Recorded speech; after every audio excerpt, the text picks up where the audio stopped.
And once again, I want to welcome you all to the 27th Post-Cabinet Press Briefing. Today, we got an update by the chairperson of the Ad Hoc Interministerial Task Force on the COVID-19 outbreak. Cabinet received an update on the country's response to the COVID-19 outbreak as presented by the Minister of Defense and War Veterans Affairs as chairperson of the Ad Hoc Interministerial Task Force. Cabinet is informing the nation that as of 10th August 2021, which is yesterday, there were 117,258 cumulative positive cases, compared to the 109,546 which were reported last week. The cumulative number of deaths reached so far is 3,950, compared to 3,583 which was reported last week. Cabinet noted that the number of infections decreased slightly during the week under review, with 6,781 cases recorded, compared to the 11,652 which was reported the previous week. This reflected a 42% decrease and indicated that the infection prevention and control measures are yielding results. However, more efforts are required to contain the third wave of the pandemic. The only exception is Midlands Province, which is experiencing another surge. Concerted efforts will be made to address the situation in that province as well as in other non-COVID-19 hotspots. Cabinet further wishes to inform the nation that work to increase bed capacity at several COVID-19 treatment centers through the country is continuing. The country's companies and universities have enough raw materials to increase the production of PPEs as well as medicines for managing COVID-19. In order to ensure provision of water, 12 new boreholes were drilled and 126 others were rehabilitated. 7 hand-washing facilities were established at public places, while 95 hygiene promotion sessions were conducted. Assessments on the state of preparedness for the safe reopening of schools is ongoing across all provinces. The Ministry of Primary and Secondary Education has redoubled efforts towards the targeted provision of tents, additional furniture, reliable water sources, ablution facilities, and the decongestion of teacher accommodation. Testing for COVID-19 is also being escalated in communities. Then we moved on to the progress report on the procurement and rollout of COVID-19 vaccinations. Cabinet received an update on the procurement and rollout of COVID-19 vaccines, which was presented by the Vice President and Minister of Health and Childcare, Honorable CGDN Chiwenga. Cabinet is informing the nation that as of 10th August, which is yesterday, a total of 1,912,592 persons had received the first dose of the COVID-19 vaccine, while 1,061,238 had received the second dose. This translates to a national coverage of 22.3% and 12.3% for the first and second doses, respectively. Vaccination in border towns, other hotspots, and people's markets is progressing as scheduled. 2 million syringes were procured from Sinopharm of China, and they were received on the 7th of August 2021. The vaccination program will be ramped up in provinces with low uptake, such as Mashonaland Central and Mashonaland West provinces, including Chitungwiza, where progress actually is quite slow. Cabinet wishes to inform the public that churches can now allow sit-in congregants under the following conditions. Only congregants who have received 2 doses of the vaccine are allowed to attend. And all Ministry of Health and Childcare and WHO protocols have to be adhered to. And those found in breach will be arrested, including the leaders of church. Cabinet further wishes to inform the nation that private companies, that is hotels and other institutions, can access, upon payment of the requisite fees to the Ministry of Health and Childcare, vaccines. This is on the proviso that they seek authority from the Ministry for qualified persons to conduct the vaccination of their staff and or patrons. Special care should also be taken to ensure that standard equipment is used for vaccination. Then we moved on to the principles for the amendment of the Public Procurement and Disposal of Public Assets Act, Chapter 22.23. Cabinet considered and approved the principles for the amendment of the Public Procurement and Disposal of Assets Act, Chapter 22.23, as presented by the Honorable Vice President and Minister of Health and Child Care. Cabinet noted that among other objectives, the Act provides for the control and regulation of public procurement and disposal of public assets to ensure that it is transparent, fair, honest, cost-effective, and competitive. However, the Act in its current form does not sufficiently provide for capacity building of staff employed in public procurement roles. The often unsatisfactory compliance, which undermines the integrity of public procurement processes, always happens.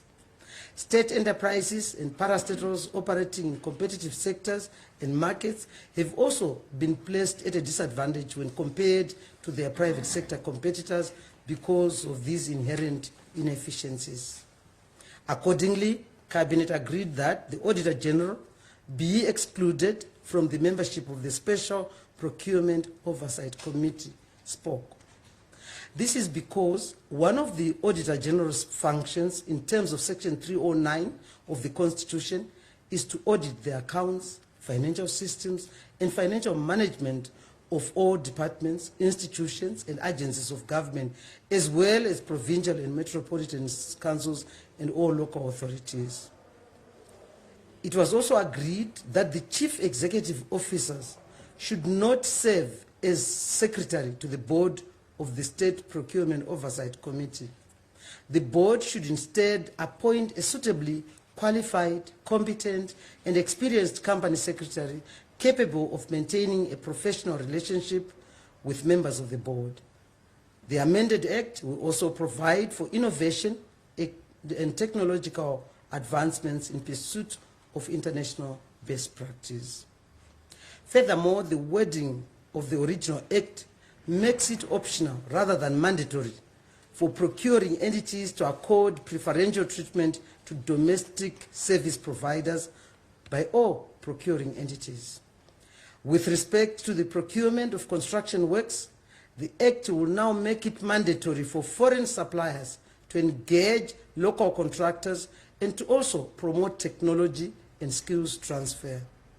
Then regarding the standstill period, whereby procuring entities were not allowed to do anything for 14 days to allow for challenging of the award, Cabinet agreed that the lengthy 14-day standstill period be reduced to 7 days.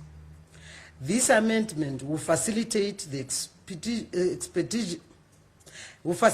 expeditious delivery of supplies, shorten the procurement cycle, and ensure speedy project implementation. On disposal of assets to employees, Cabinet noted that there is a loophole in the current Act which leaves room for close family members to manipulate the disposal of public assets. Accordingly, persons meeting that definition of close family members will now be disqualified from procuring public assets being disposed of in order to promote fairness. Cabinet also agreed that quotas be given to women, war veterans, youth, and people with disabilities and other disadvantaged groups. Cabinet directed that the actual bill be drafted from these principles. Then I move on to the proposed investment projects. Cabinet considered and approved the following 4 investment projects which were presented by the Minister of Finance and Economic Development, Honorable Professor Mthuli Ncube, as Chairman of the Public-Private Partnership Committee, PPP. The first project, proposed partnership between Bulawayo City Council and Tendi 3 Private Limited. This is on the Bulawayo Vehicle Parking Management System project. Then 2, the proposed partnership between National Oil Company of Zimbabwe, that's NOIC, and Coven Private Limited to develop a second petroleum products pipeline and establish Harare as a regional hub for refined petroleum fuel supplies to the landlocked SADC states. And then the 3rd one is the proposal for investment by a Belarusian independent power producer in a 100-megawatt solar energy plant. The 4th is the proposed partnership between ZMDC and Simsia Private Limited and Honghua International for the resuscitation of Angwa shaft mine and the processing of the dump site at Chizikwe. Bulawayo Vehicle Parking Management System Project. The Bulawayo Vehicle Parking Management System Project is a 30 to 70 public-private partnership between the Bulawayo City Council and 23 Private Limited. The 2 main objectives of the project are revenue generation and employment creation. The project involves the installation and maintenance of a fully integrated parking management system which will allow users to pay parking fees using their mobile phones and other payment methods. Surveillance equipment will also be installed on all streets in order to aid traffic management in the city. The introduction of the system will result in increased revenue generation to Bulawayo City Council, which should result in improved service delivery. 23 Private Limited will invest US dollars 2.2 million into the project, which will have a capacity of 7,200 parking bays. Some equipment worth US dollars 700,000 has already been acquired for this project. The project will have an annual turnover of between US dollars 1.1 million and 1.8 US million dollars. And it will create employment opportunities for 450 people. This partnership will run for a period of 6 years. Apart from revenue generation and employment creation, the other benefits of implementing the vehicle parking management system are, among others, as follows. 1, real-time vehicle detection and recording. 2, ability to guide motorists to available parking bays. 3, allowing effective and efficient workforce management. And 4, the convenience to the motoring public. And 5, decongestion of urban roads. Then the other project is between NOIC and Coven Energy Limited. The joint venture project between NOIC and Coven Energy Limited is for purposes of developing and operating a second pipeline from Beira to Harare. The objective is to establish Zimbabwe as the hub for the transportation of refined petroleum products to the SADC region, namely Zimbabwe, Botswana, and South Africa.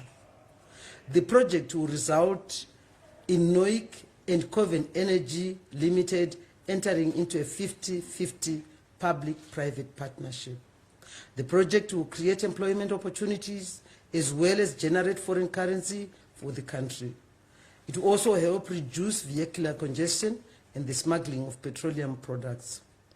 The pipeline will be built over 4 years at an estimated cost of $1.3 billion. The partnership would be for a period of 30 years. Cabinet resolved that the parties sign an MOU for purposes of conducting a bankable feasibility study which they would fund. The feasibility study would subsequently inform government on the way forward.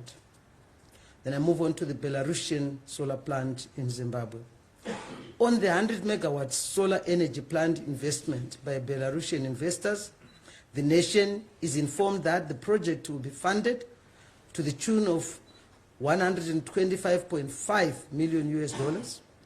The renewable energy project will be implemented on a 25-year independent power producer basis and will involve a power purchase agreement with the Zimbabwe Electricity Transmission and Distribution Company. The power generated by the plant will be introduced onto the national grid and complement power generated by the thermal power plants. Land for the project has since been identified in Norton. The implementation of the project will be subject to the signing of the double taxation and bilateral investment protection and promotion agreements between the government of Zimbabwe and Belarus. The project is part of government's engagement and re-engagement efforts.